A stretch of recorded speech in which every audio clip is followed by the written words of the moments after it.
Hello students, हमने BA-BSc final year की linear algebra की बुक स्टार्ट की थी, जिसमें हमने चैप्टर नंबर 9 स्टार्ट किया था, eigen values and eigen vectors. Last time हमने आइगन वैल्यू आइगन वेक्टर की डेफिनेशन की थी और उन पे बेस्ड कुछ थ्योरम्स की थी। एक बार रिमाइंड करवा देती हूँ, आइगन वैल्यू और आइगन वेक्टर क्या होते हैं हमारे पास। देखो, T हमारे पास अगर कोई भी लीनियर ऑपरेटर है from V to V, if there exists a non-zero vector v belongs to capital V such that T of V is equals to lambda V, then this lambda is called eigenvalue of T and this V is called eigenvector of T। अगर हमारे पास एक scalar lambda exist करता है और एक non zero vector v exist करता है, कैसे एग्जिस्ट करे कि T ऑफ V मेरा किसके इक्वल आ जाए, लैम्डा V के इक्वल। तो ये लैम्डा तो हमारा आइगन वैल्यू बन जाएगा T की, और V क्या बन जाएगा, आइगन वेक्टर। ठीक है, अब उस पर बेस्ड एग्जांपल्स करते हैं। स्टूडेंट, इस चैप्टर की हम एक ही एक्सरसाइज करेंगे। देखो, if lambda is an eigenvalue of A then there exist more than one eigenvector corresponding to the same eigen value lambda. ये क्या कहना चाह रहे हैं, अगर लैम्डा किसी भी मैट्रिक्स की आइगन वैल्यू है एक, ठीक है, तो इस आइगन वैल्यू के कोरस्पॉन्डिंग हमें एक से ज़्यादा आइगन वेक्टर मिल सकते हैं। एक ही आइगन वैल्यू के कोरस्पॉन्डिंग एक से ज़्यादा आइगन वेक्टर हमें मिल सकते हैं। ठीक है, अब देखो, लैम्डा हमारे पास आइगन वैल्यू है तो हमारे पास क्या होगा, बाय डेफिनेशन एक non zero vector u exist करेगा, कोरस्पॉन्डिंग आइगन वेक्टर कैसे एग्जिस्ट करेगा, A u is equals to lambda u होगा। ठीक है, अब हमने क्या किया, कोई स्केलर ले लिया, दोनों तरफ k से मल्टीप्लाई कर सकते हैं, तो क्या लिख सकते हैं इसको, a into K U is equals to K into lambda U. इस k को अंदर लेके चले गए, a K U is equals to lambda K U. इसको एक मिनट के लिए v मान लो, इसको भी v मान लो, तो मेरे पास क्या बन गया, a v is equals to lambda v, जहाँ पे v हमारा क्या चल रहा है, के यू चल रहा है। तो यहाँ से ये v क्या बन गया मेरे पास, ये किसकी डेफिनेशन है, आइगन वेक्टर की तो है, v क्या बन गया, आइगन वेक्टर बन गया corresponding to eigen value lambda, और v है क्या, के यू। जैसे जैसे आपका k चेंज होता जाएगा, आर्बिट्रेरी स्केलर ये तो हमने ना, जैसे जैसे k आपका चेंज होता जाएगा वैसे वैसे आपका ये आइगन वेक्टर नया आता जाएगा। k को 1 लोगे तो u आ जाएगा, k को 2 लोगे 2u आ जाएगा, k को 3 लोगे 3u आ जाएगा। अलग अलग आइगन वेक्टर आते जाएंगे, लेकिन आइगन वैल्यू आपकी वही लैम्डा है।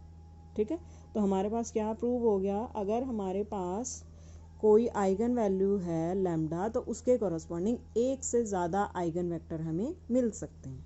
ठीक है, नेक्स्ट देखो, if u is an eigen vector of a then there exist only one eigen value lambda for which u is eigenvector. अगर हमारे पास आइगन वेक्टर एग्जिस्ट कर रहा है किसी मैट्रिक्स का, तो उसके लिए सिर्फ एक ही आइगन वैल्यू मिलेगी।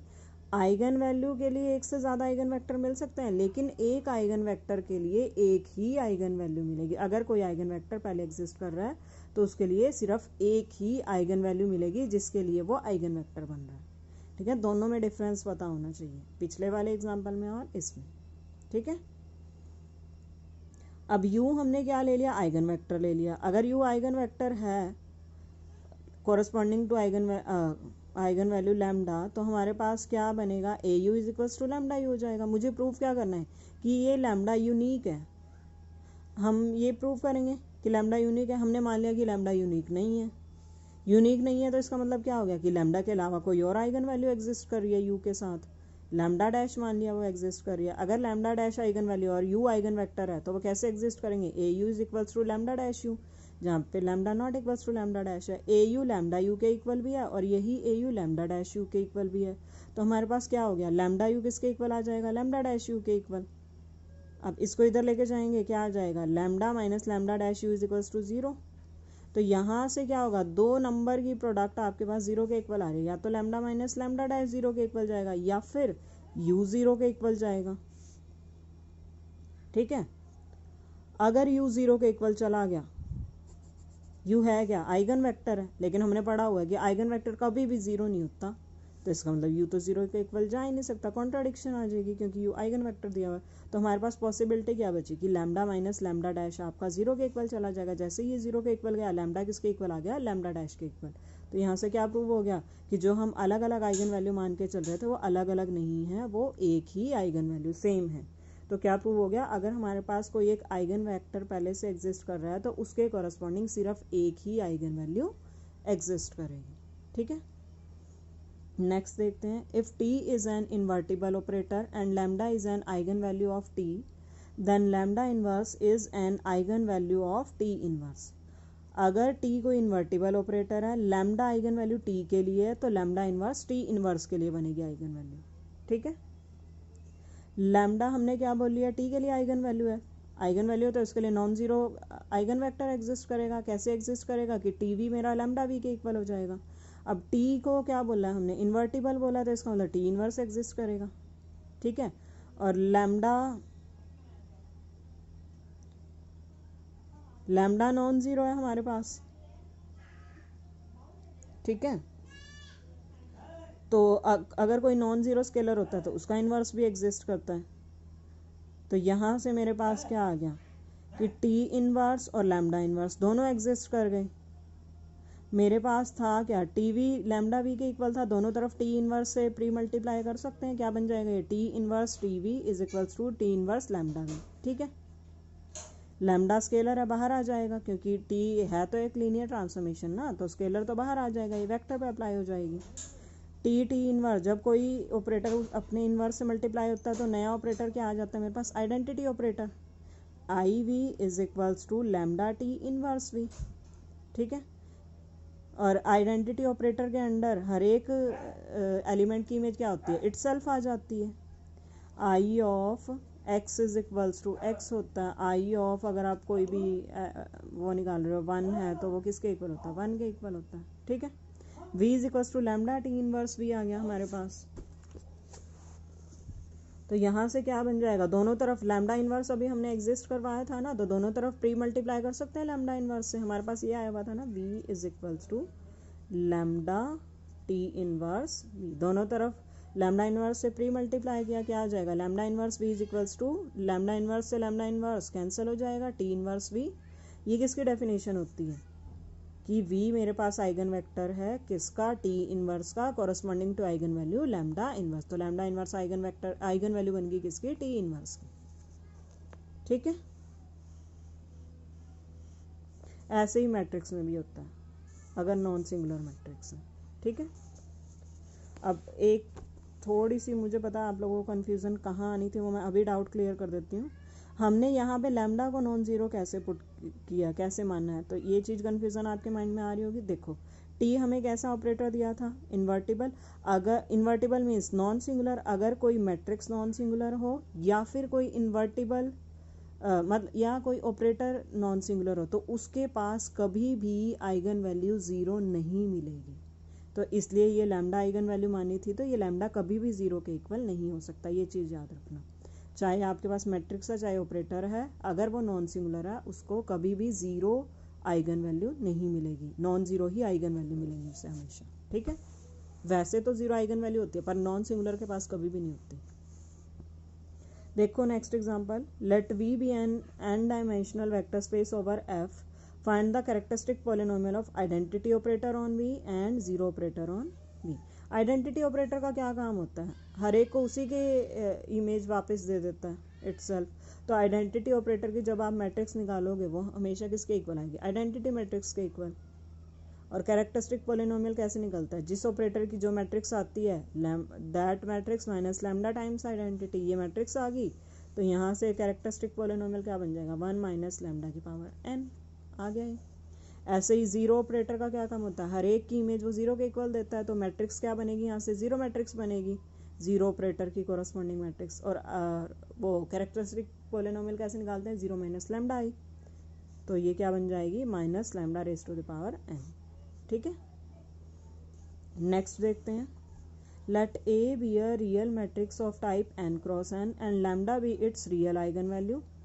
ए हमें रियल मैट्रिक्स दे दी n क्रॉस n की और लैम्डा इसकी रियल आइगन वैल्यू दे दी है। Show that there exist an eigen vector x of A corresponding to eigen value lambda such that x is also real. अगर आइगन पहले देखो क्या क्या दिया हुआ है, अगर मैट्रिक्स रियल है, स्क्वायर मैट्रिक्स है, आइगन वैल्यू उसकी रियल है, तो उसके लिए रियल आइगन वेक्टर हमारे पास ज़रूर एग्जिस्ट करेगा। ठीक है, यही प्रूव करना बस। अब हमने क्या मान लिया कि x क्या है, आइगन वेक्टर है a का। अगर a का आइगन वेक्टर है तो corresponding to eigen value lambda, तो उसको हम कैसे लिख सकते हैं, ax is equals to lambda X. पहले हम uv की फॉर्म में लेते थे ना, अब बस x की फॉर्म में इन्होंने बोला लेने के लिए, जैसे av is equals to lambda भी ले लेते थे, अब क्या है ax is equals to lambda X. अगर x रियल है तो सीधे सीधे मेरा काम खत्म हो गया, मुझे यही प्रूव करना था, यही प्रूव हो जाएगा। अब मैं क्या मानती हूँ कि x मेरा रियल नहीं है। x रियल नहीं है तो वो कैसा दिखाई देता है, कॉम्प्लेक्स टाइप का। तो x को मैं ले सकती हूँ u plus iota v type का, जहाँ पे u और v क्या होते हैं, आपके रियल कॉलम वेक्टर होंगे, क्योंकि आयोटा साथ में मल्टीप्लाई होता है तभी तो वो इमेजिनरी बनता है। u और v तो अपने आप में रियल होते हैं। ठीक है, रियल कॉलम वेक्टर हो गए हमारे पास u और v। अब देखो हमारे पास क्या था, ax is equals to lambda X था, a की वैल्यू पुट कर दी, u प्लस a की नहीं x की, u प्लस आयोटा भी, यहाँ पे भी सेपरेट कर दिए, रियल पार्ट के इक्वल चला जाएगा, इमेजिनरी पार्ट इमेजिनरी के इक्वल चला जाएगा। अब u और v क्या है, रियल है। अगर मैं इसको ट्रू मान के चलती हूँ, अच्छा रुको एक मिनट, x को हमने क्या माना है, आइगन वेक्टर है तो नॉन जीरो है, x है किसके equal, u plus iota v के इक्वल। अब ये वेक्टर नॉन जीरो होने का क्या मीनिंग है, या तो ये चीज़ नॉन जीरो होनी चाहिए या ये चीज़ नॉन जीरो होनी चाहिए, दोनों नॉन जीरो हो जाए तो भी बढ़िया है। मतलब कम से कम एक तो नॉन जीरो होना ही चाहिए u और v में से, तभी तो ये वैल्यू पूरी नॉन जीरो मानी जाएगी। ठीक है, अगर u नॉन जीरो है तो मेरे पास क्या हो गया, A u is equals to lambda u, ये किसकी डेफिनेशन है, आइगन वेक्टर की है, कि u मेरे पास u है, था क्या, रियल था। तो u मेरे पास corresponding to lambda eigen vector मिल गया, कैसा, रियल। और अगर v को नॉन जीरो लेती हूँ तो यहाँ से भी सेम वही डेफिनेशन, v क्या है, रियल है, v मेरे पास रियल आइगन वेक्टर मिल गया, किसके corresponding to real eigen value lambda. यही प्रूव करना था कि a को कम से कम एक real vector corresponding to real eigen value lambda ज़रूर मिलेगा, मिल गया हमें। ठीक है, नेक्स्ट क्वेश्चन देखते हैं, find the eigen values eigen vectors of the matrix this. पहले कैरेक्टरिस्टिक पोलिनोमियल निकालेंगे, a माइनस लैम्डा आई करके निकालते हैं। उस कैरेक्टरिस्टिक पोलिनोमियल को जब आपने जीरो के इक्वल रखा, वहाँ से आइगन वैल्यू आ गई हमारे पास। अब इसके कॉरस्पॉन्डिंग आइगन वेक्टर निकालना है, वन बाय वन चलते हैं। लैम्डा को पहले यहाँ वन पुट करके देखो, हमारे पास ये बन जाएगा।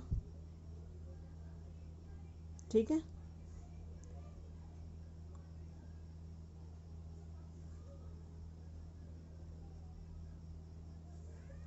सिंप्लीफाई करोगे आपके पास ये आ जाएगी इक्वेशन, एक्स वाई के इक्वल, वाई एक्स के इक्वल, जेड जेड के इक्वल। तो इसको मैं दो पार्ट्स में ब्रेक कर सकती हूँ। क्यों ब्रेक करना चाह रही हूँ मैं, क्योंकि मेरे पास लैम्डा आइगन वैल्यू, ये वन आइगन वैल्यू दो बार रिपीट हो रही है। ठीक है, दो बार रिपीट हो रही है तो मुझे दो आइगन वेक्टर भी तो लाने पड़ेंगे। तो इसको मैंने दो पार्ट्स में ब्रेक कर दिया। कैसे कर सकती हूँ, एक्स 1 1 0 और ये 0 0 1, ये जेड, तो ये और ये दो आइगन वेक्टर आ गए मेरे पास। ठीक है, तो eigenspace lambda is equals to one eigenvalue के कॉरस्पॉन्डिंग कौन सा आ गया, ये आ गया। ठीक है, और ये एल आई है, दो वेक्टर को ऐसे एल आई चेक करते हो, अगर एक वेक्टर दूसरे का स्केलर मल्टीपल नहीं है तो वो एल आई है। ठीक है, डायमेंशन कितनी आ जाएगी, दो आ जाएगी, क्योंकि दो वेक्टर से जनरेट हो रहा है वो। अब लैम्डा को -1 लिया, सिंप्लीफाई करके आपके पास ये आ जाएगा। ठीक है, इसमें x जो जिसके ऊपर डिपेंड कर रहे हैं ना, सारा उसी के फॉर्म में ले लो।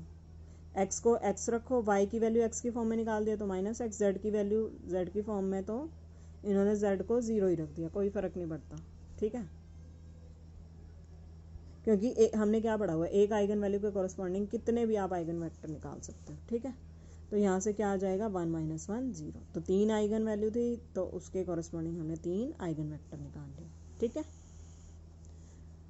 v हमें दिया हुआ space of all real valued continuous function, t linear operator दिया हुआ, that is t from b to b such that t of f of x is equals to this integration 0 to x f of t dt। हमने prove करना है कि इसको कोई भी eigen value नहीं मिलेगी।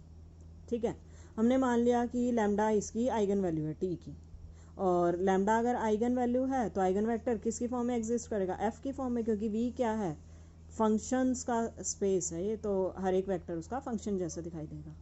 Non zero function f exist कर जाएगा, कैसे, T F is equals to lambda F, X पे अप्लाई होगा ये। इसकी वैल्यू किसके इक्वल है, इसके इक्वल, ये किसके इक्वल आएगा, दोनों तरफ अगर हम डिफ्रेंशिएट करें, दोनों तरफ यहाँ डिफ्रेंशिएट किया हुआ है, ऐसे कंफ्यूज नहीं होना कि इसके बाद ये कैसे आ गया। डेरिवेटिव से इंटीग्रेशन कैंसिल, ये क्या बन जाएगा लैम्डा एफ डैश एक्स। ठीक है, अगर यहाँ प्रोडक्ट रूल लगाना, प्रोडक्ट भी लगा सकते हो। लैम्डा क्या है, कॉन्स्टेंट है, u इंटू वी वाला लगाना हो तो लैम्डा का डेरिवेटिव करोगे 0, F as it is plus फिर lambda as it is, F का डेरिवेटिव एफ डैश एक्स, बचेगा क्या लैम्डा एफ डैश एक्स।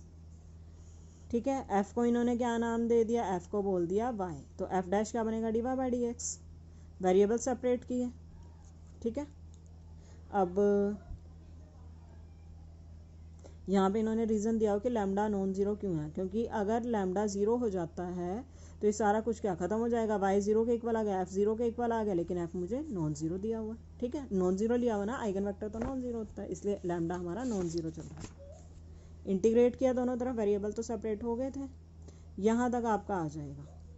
ठीक है, y ऑफ ज़ीरो, अगर आप x को ज़ीरो पुट करते हुए आपके पास ये आ जाएगा, ए के इक्वल आ जाएगा, क्योंकि e की पावर ज़ीरो क्या होता है 1। अब y को हमने क्या लिया हुआ है, f ऑफ x लिया हुआ है,